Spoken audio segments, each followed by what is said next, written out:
Hello there, nice slice here, coming at you from the Great White North in beautiful British Columbia, Canada. Today is Tuesday, and I'm doing a 2 for Tuesday video. What we're looking at today is two lockbacks, but these are mid-back lockbacks. We have the Buck 722 Spitfire and the Buck 286 Bantam. So let's have a look. We'll start with the Spitfire. This is a aluminum handle on this. I believe they call it aircraft grade aluminum. It has a thumb hole opening for one-handed opening. Here it snaps open quite well there.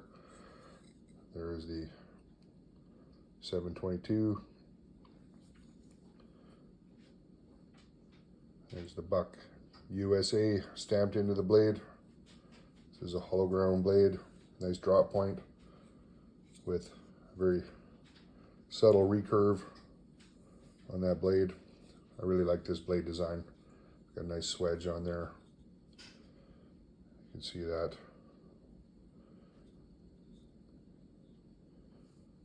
Good thumb ramp.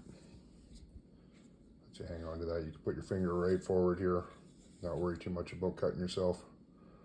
As you can see, sharpened edge doesn't start till quite a bit after the plunge rind there. It does come with removable hardware. There's the Buck logo. You can see this looks like brushed aluminum. This is also an aluminum backspacer here. A little red gives a little pop of color there. There's another logo. The opening of the pocket clip. This pocket clip is nothing special, but it does do the job quite well. Holds it in firmly in your pocket. I did not look up the date code on the tank stamp. I'll do that. Maybe I'll put the info in there. So that's the 722 Spitfire. Let's have some look at the specs on this one. Overall length, 7.5 inches. Blade length, 3 1/4. Cutting edge, let's call that 3 inches. That is a good size knife. Feels good. If you watch my videos, you know I'm always saying how comfortable buck handles are.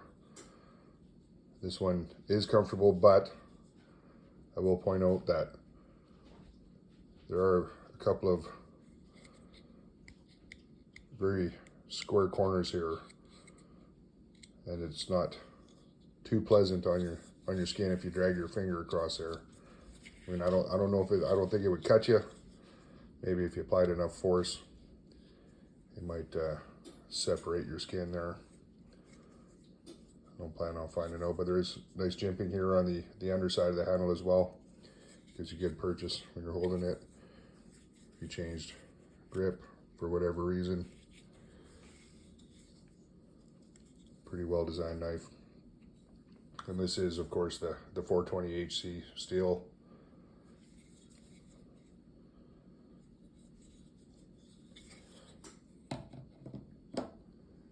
This is the 286 Bantam. And this is the lavender deer skull design on this handle. I thought that was pretty cool. I bought this one 2 or 3 years ago, I want to say, on the Buck website. It was one of their web specials. I paid $9 US for this knife, so pretty happy with that. And here, I should point out, this is the mid-back lock. So most lock backs, you depress the lock bar at the very heel of the knife here at the back. But for this one, just the same as with the Spitfire, is in the mid portion of the handle to release the lock. So there it is on the Spitfire as well.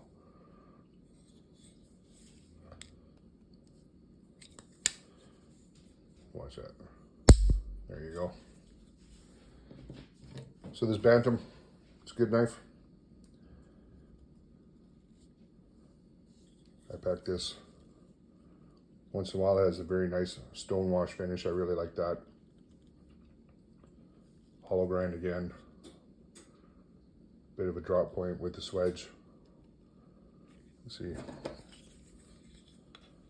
Yeah, blade stock is similar on both these knives.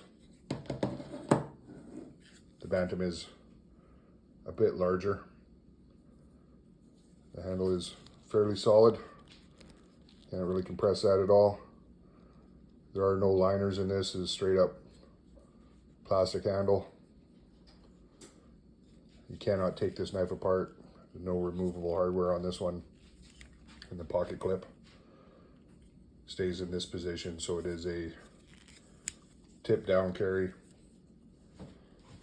That one, usually if I'm hunting or I have a vest, I'll put that in my vest pocket. I don't put that in my pants pocket, or I'll clip it in my backpack when I hunt. Just look at that design on there. I think that's just great. I think I saw one on Tom from Knife Delights had one on his channel. I commented on it. This is quite a few months ago, maybe even a year ago. And he said he wanted to see mine. So Tom, here it is. This is the biggest of the Bantam series. This is the BHW, then they have the BBW, then they have the Nano. I may have missed one there, but they all get progressively smaller from here. Hear that lock up nicely.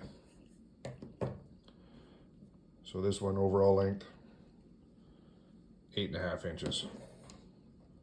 Blade length on this one, 3 3/4. Cutting edge, 3.5. So it is significantly longer than the Spitfire. And as you can see, it's no recurve in this. Quite a bit difference in the blade shape. I do like them both.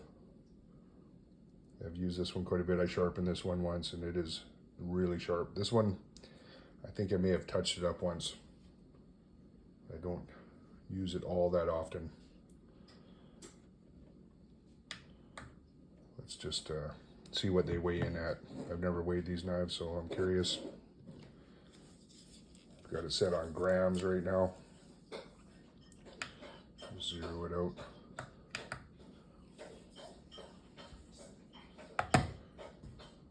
$95 grams for the Bantam.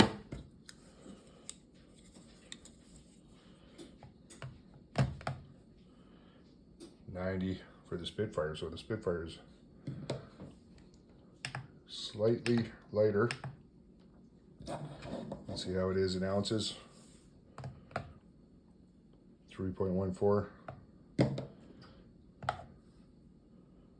3.32. So not a huge difference, but there is a difference. And I just also wanted to mention, I don't know if you've been paying attention to the Cross Canada knife that Singing Toad started way back in July of this year. He gave me the honor of being the first YouTuber other than himself to review the Cross Canada knife. And I did my review on it, and then I sent it off to Harmonicas and pocket knives, or pocket knives and harmonicas, sorry if I got that backwards. And let me tell you, I shipped it to a place called Seashell, which is, including a ferry ride, about an hour and a half, 2 hours from my driveway.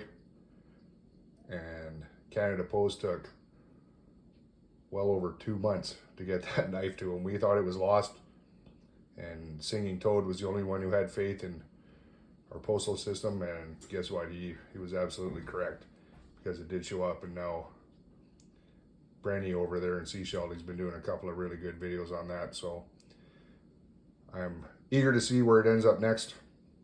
And I just want to thank Singing Toad again for getting this ball rolling on this one. So this is my 2 for Tuesday. The Buck 286 Bantam with the lavender deer skull handle and the 722 Spitfire. There you have it.